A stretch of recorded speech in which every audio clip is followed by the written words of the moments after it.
love to teach people what to do with our products.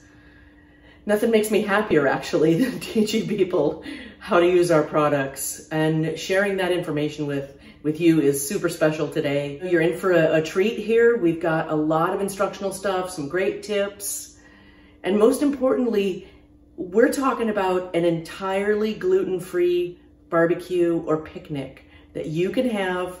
You can show this video to your friends, give them ideas on how to do a gluten-free barbecue, a GFQ. When I'm talking GFQ, I'm not talking about bringing out the gluten-free buns for the burger or the hot dog. I'm talking about an absolutely absence of buns whatsoever, an absence of pasta salad, an absence of cookies, an absence of gluten at the entire GFQ, so that everything is safe and you don't have to worry. It's just a GFQ. It's completely safe 100% of the time. What could be better, right?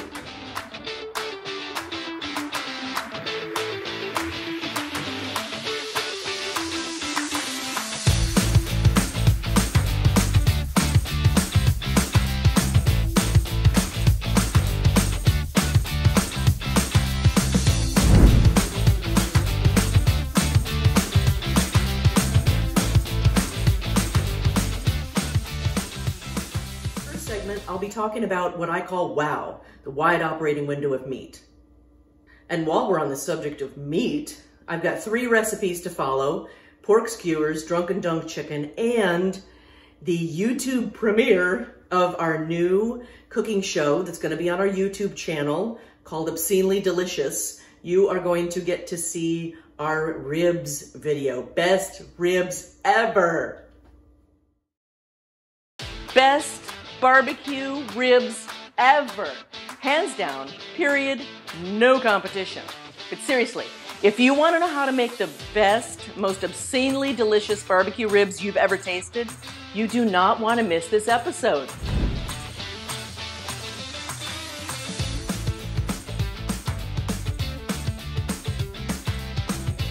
All right, let's start with a shameless plug today. I am sharing my favorite Sauce Goddess Sticky Sweet barbecue ribs recipe. And here's an interesting tidbit for you.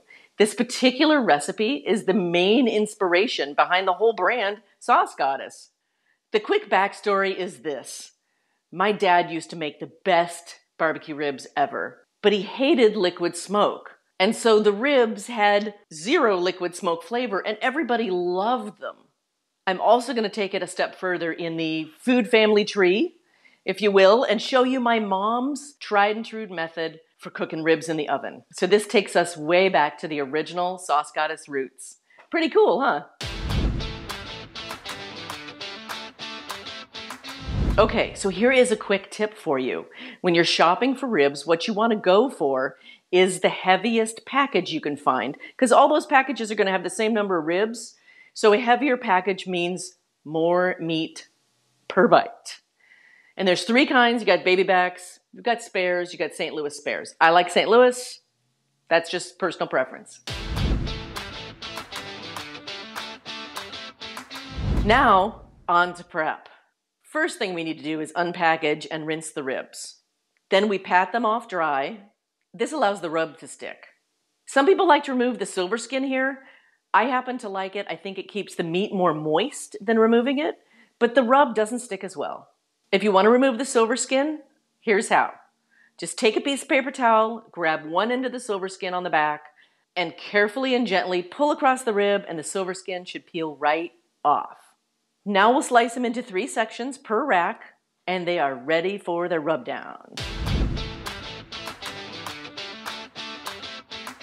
All right, we've got my personal favorite, sweet heat rub for the ribs. I do like to add a tiny bit more brown sugar. I think the ribs can use it. So we're gonna start with a 1/2 cup of brown sugar and a 1/4 cup of sweet heat for 3 racks of ribs. The amount you put on can vary, just start there. Keep in mind, you may need to adjust the amount based on the size of the ribs. We'll start with the sweet heat first. We're gonna rub that in well, and then we'll sprinkle the brown sugar and rub that in. And I got a quick tip for you. To keep all food safe and everything, I like to use one hand for the dry rubs, handling the shaker, sprinkling the sugar, and one hand to get all porky and rub the ribs. Keep everybody safe. Place the ribs in a roasting pan on a rack. Add some liquid. It can be water, beer, apple juice, about 1 to 2 cups. We're just covering the bottom. The liquid will allow the ribs to steam and stay moist. We're going to cover them with foil and into the oven they go. We're going to bake them at 250 for 3 to 4 hours. Let's check them. Yep, they are done. We want to cook the ribs until they look just like this. The little bones slightly protruding out from the meat like you see here. After we remove the rack and drain the liquid, we're going to put them back in the pan so that we can move on to my favorite part, getting saucy. Let's talk about the 2 different ways you can finish your ribs. One option is you can head to the grill and baste and grill the final 30 minutes to an hour on a low-medium grill. If you're on a grill, then you have to make sure that the meat sauce combo doesn't burn, so it's a little high maintenance. So for today's demo, we're going to do it Mom's way. This is option 2, and we'll be using the oven. We'll continue to cook our ribs in the pan, in the oven, only now they're uncovered. We're using my dad's original sauce, Sticky Sweet, and we're going to baste it lovingly every 15 minutes until it's gooey and obscenely delicious. The best part about this is you get the same sticky ribs like on the grill, but a whole lot less mess. This dish is like a marriage in food and real life. It's my mom and my dad. It's so awesome. I like to serve these with more sauce for dipping, because of course you can never have enough sauce. Sauce goddess and all, you know. Also, I like to bring in some spicier sauces, like our Sweet Red Devil habanero sauce. I may not want that for the entire meal, but it sure is good on a few bites. It's pretty hot. It's a little bit more than my lips can handle for an entire meal. I'm so happy to share this special recipe with you. It started my company. It's near and dear to my heart. It's the favorite of everyone in my family and most of my friends. So get out there and try it for yourself. Impress your friends with that game day get-together. Host a backyard barbecue. Or maybe even a romantic dinner. Heck, celebrate the summer solstice. Why not? Whatever you do, make sure you add these obscenely delicious ribs to your ongoing bag of culinary tricks. Order or pick up your Sauce Goddess Sticky Sweet sauce now, so you'll be ready to go when inspiration strikes. And remember, if you don't lick your fingers, someone else will.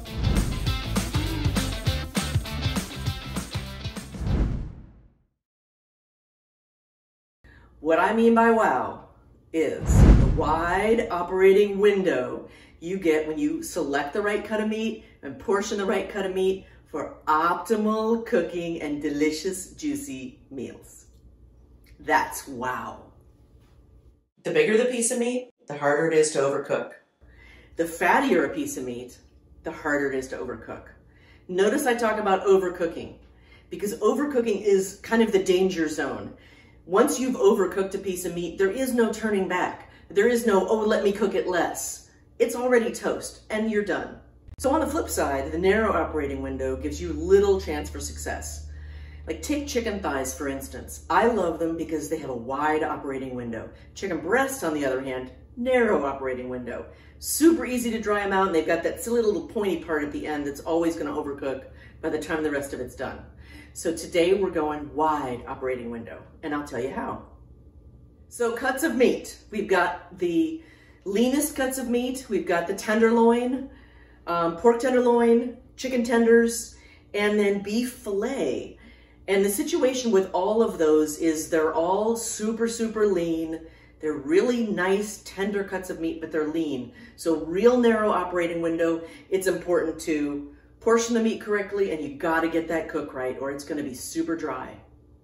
Then there's the fatty cuts of meat, like pork belly, chicken thighs, and ribeye steaks. They're fattier, they're super difficult to overcook, they have a huge operating window, and they're really juicy inherently because of all that fat. Aside from the ribeye, most cuts of steak have a wow.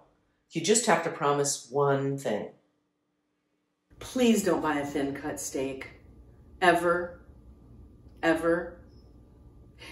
The meat's not gonna caramelize by the time it's done. and it's just not good food. It's not gonna taste great. So you wanna buy a steak that's about 1.5 inches to 2 inches thick. That's a big steak, like this New York here. Let's imagine that we're cooking it for 2 different people and they both want a different cook on their steak. One of them wants it done medium rare, the other one wants medium well. Well, I'm not doing that with one single steak on the grill. I'm cutting it into sections. One section is gonna get seasoned and wrapped and put back in the fridge. The other section is gonna get seasoned and wrapped and sit on the counter for a little bit while we get the grill hot. The steak that's in the fridge is gonna be cooled down, so it's gonna cook slower. The steak on the counter is gonna be a little warmer. It's gonna cook a little bit faster, and we should be able to get them both cooked by putting them on the grill at the same time. Same doneness. I say should be, because it's possible that the grill has a variation of heat, and you're always gonna wanna check each individual steak.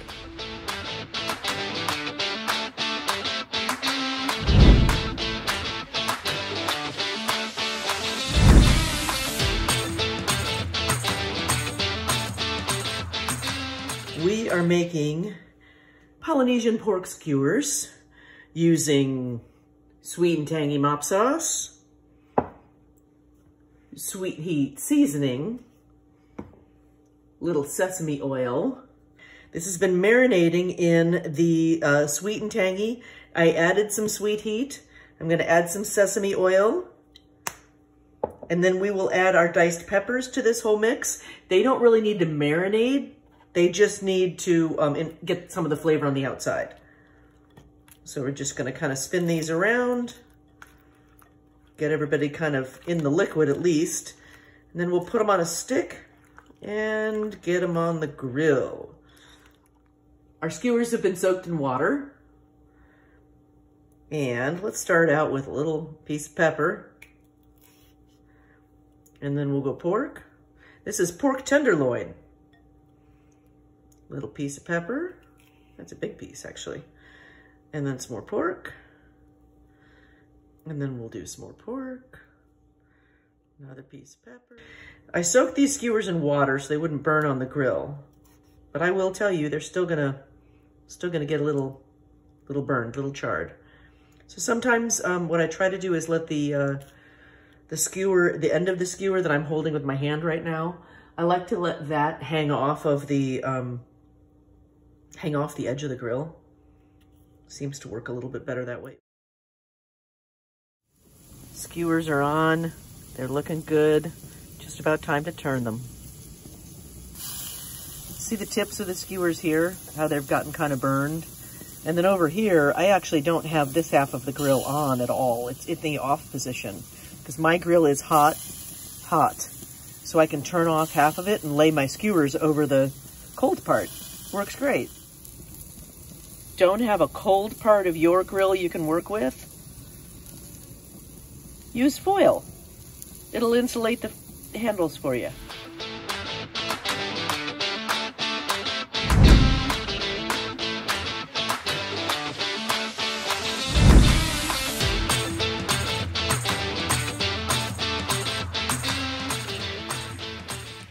Here we have about 2 tablespoons each of fresh thyme, fresh dill, tiny bit of fresh parsley. You can really use any herbs you like. I like dill and thyme in particular with the lemon and the garlic. And now we'll grab the lemon and we'll give that a slice. I like to squeeze it and make sure it's nice and juicy and fresh. We're going to juice it and then we're going to chunk it into chunks. Now we're ready to put everything in the pot so that it can get heated. We've got our stick of butter, all of the lemon, seeds and everything, doesn't matter. 4 cloves of garlic, all diced. Let's get every last little piece. The juice of a lemon, 2 cups of water, and now it's time to add either beer or wine or chicken stock. What we're creating is flavored water. And so if you're not a drinker, you don't have to use beer or wine. It's fine with chicken stock, but we just want to be dunking it in something flavorful that's going to make it taste moist, The beer does impart some flavor, so it's great. Now let's get the seasoning in there. I'm going to use about 2 tablespoons of our steakhouse seasoning. And then we've got to heat this up and we can taste it. Oh, that smells so good. It's all warm now. You can see a little bit of the steam coming off. And I'm going to go ahead and give it a taste, because now is the only time you can taste it. If we taste it after the raw chicken's gone in, that's no good. Ooh, yum. That's really good, but it needs a little bit more salt. So I'm going to go ahead at this point and add a little more of the steakhouse seasoning, since that is our salt for this. About another teaspoon. So we have a total of 2 tablespoons plus a teaspoon in here. But your, dunking solution may vary. You might use a different beer. It might not need as much salt. You might not like salt, or you might like more salt. So totally up to you. We're at the grill, and we've got our beer, butter, lemon mixture here. And I'm just going to start dunking chicken. And we flip it over and just keep going just like this. The grill's on low, so nothing burns. And we're gonna be cooking this chicken for about an hour or until it's done. Yum! It's gonna be amazing. Let's take a peek. It's cooking. Just gonna rest this on the edge of the grill while we dunk again. It's been 10 minutes. So we're gonna do this every 10 minutes. Just dunking, flipping. And you would not believe the wonderful smell. Herby, very, very lemony. And that super chunk plays a starring role as our salt and seasoning with the garlic and the coriander. Could easily do this with lime or grapefruit. All right, check it out in 10. I'm back. Let's check it out. Oh yeah, getting some good color on the skin, and back it goes. Trying to use the tongs to hold both ends of the thigh bone. Sometimes that's tough to do, but it keeps the skin in place. And sometimes you can catch it just right and kind of find where it is. All right, we're getting there. Got a long way to go. I'll show you when it's done.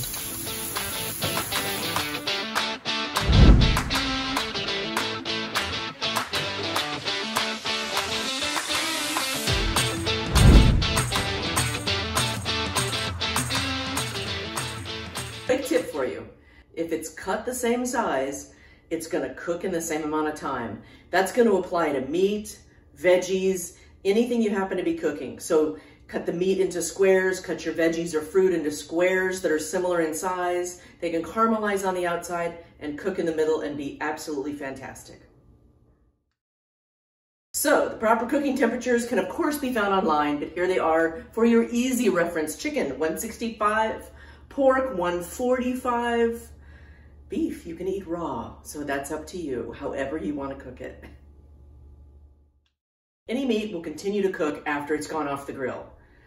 It's called carryover cooking. And so what you want to do is cook your meat until it's just barely done to your liking, and then pull it off the grill and let it rest. Let it chill out 5 minutes. It's a long time, especially if you're hungry and you've been smelling that steak cooking or whatever. Go have a glass of wine, set your table, just take a chill pill for 5 minutes, let your steak rest. Whatever you do, don't cut into your steak. The juices will flow all over your cutting board and they won't end up staying in the steak. Trust the carryover cooking, let it wait its 5 minutes, and you will have a delicious steak.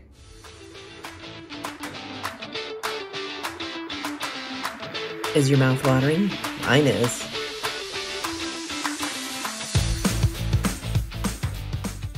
Next, we're gonna go over what I like to call a master recipe for salad dressing. Every GFQ needs a salad or two. Making your own dressing means using ingredients that you know are gluten-free, safe and easy. Here's my summer favorite recipe for a salad dressing and marinade. It's a little sweet, it's a little tangy, and it's just perfect. We're going to go ahead and show you how to make the dressing, and then I'll show you a couple of ways you can use it as well. I've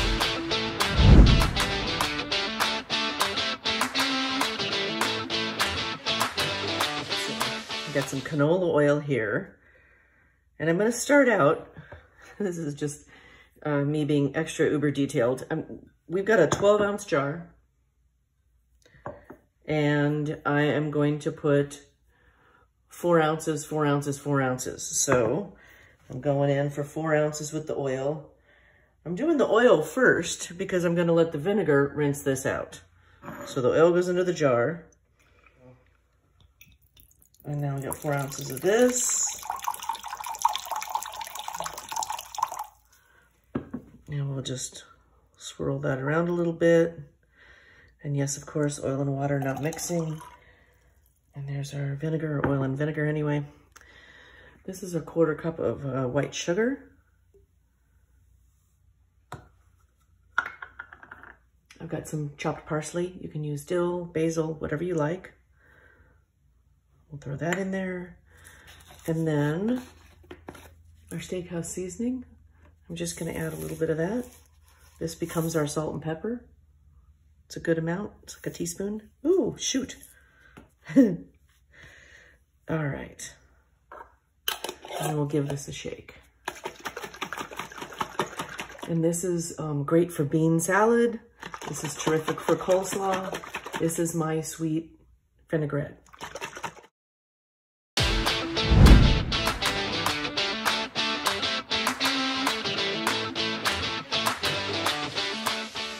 I've got 4 kinds of beans.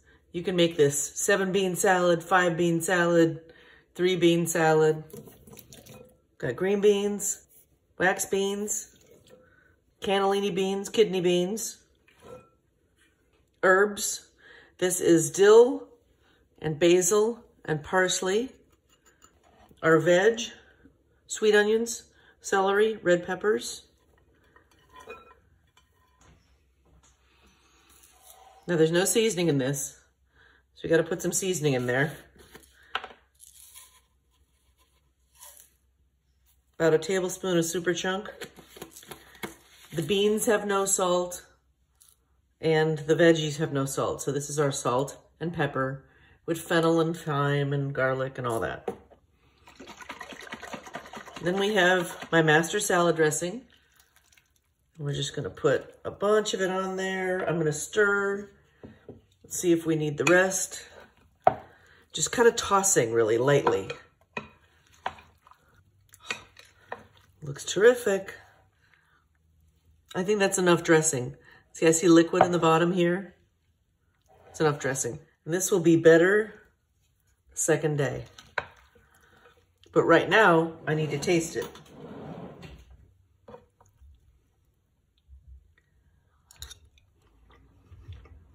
Mmm.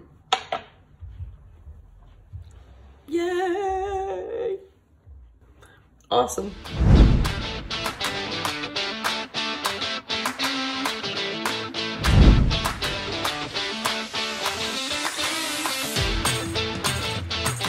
First thing, we're adding our herbs into the bowl.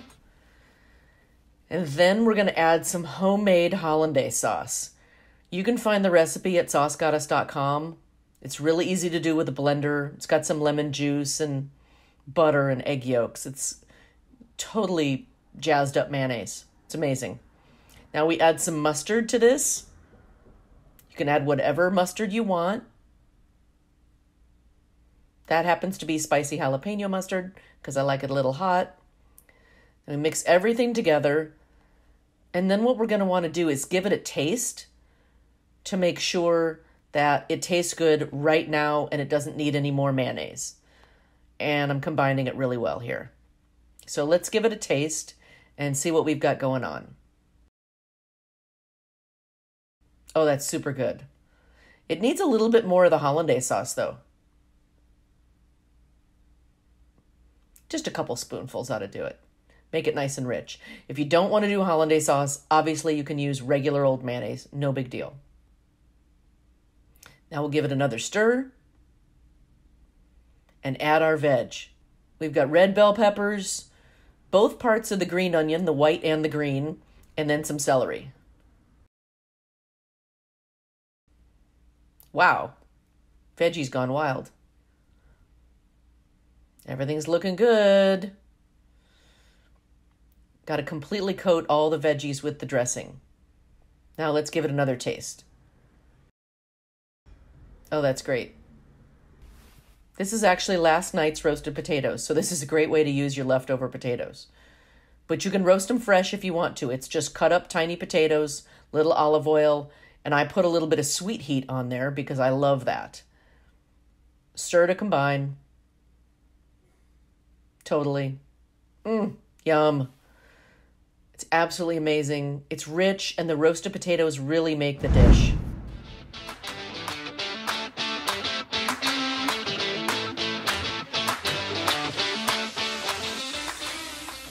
Hey guys, thanks for sticking around for so long. Now it's time for dessert. And we're gonna be grilling some pineapple.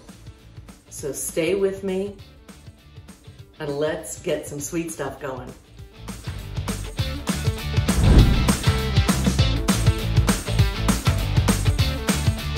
All right, we got our pineapple looking all beautiful.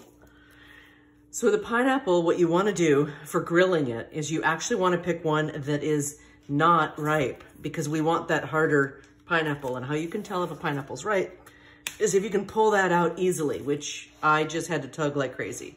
So that is absolutely not ripe. So we're going to start here.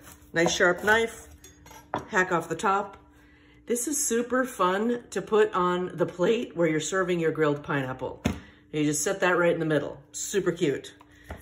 Then the other thing I'm gonna do is cut off the bottom, and then we just start down the sides. Now, if you don't wanna go to this extreme of slicing your own pineapple, you can totally get the pineapple in the store. Now they've got a lot of it that's already in the rows or the rings. That completely works for this. You just can't use the canned pineapple for this. That is too processed and too soft to go on the grill. And we're trying to get all of this little, you can see the little pokey parts? We want to get all those gone. So I didn't trim enough off. There we go. That's better. You're probably wondering what I'm going to do with the core of the pineapple. And I'm going to tell you, I'm doing absolutely nothing with it. We're leaving it in there, grilling it, and letting people cut around it when they eat. We want the slices to be, I don't know, 1/2 inch, 3/4 of an inch. Everybody gets one nice slice of pineapple. There we go. What do we have? 10 portions. Perfect. So I'm gonna pat the pineapple dry. So it's all dry. Looks pretty good. Now we're going to drizzle with a little bit of oil and season it.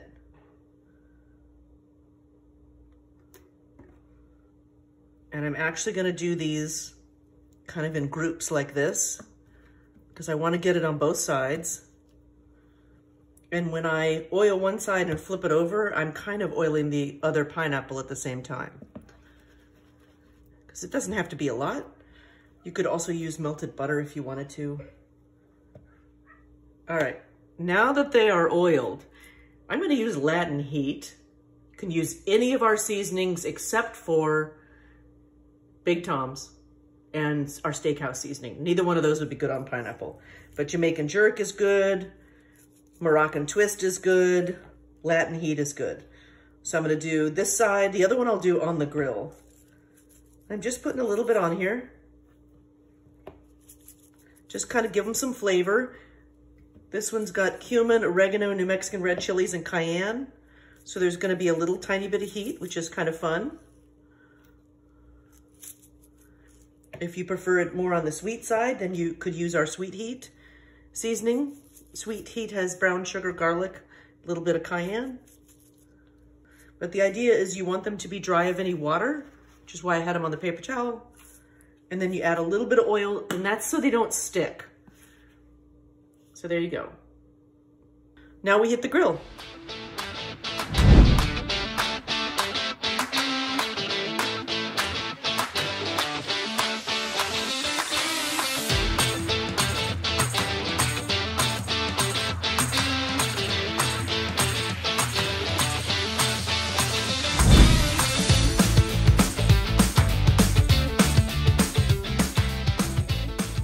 Thank you so much for watching my presentation, little Sauce Goddess products, recipe ideas that we've got for you. If you want to do some shopping, you can go to saucegoddess.com. The recipes are there. Our YouTube channel has a lot of videos, and that's youtube.com, The Sauce Goddess.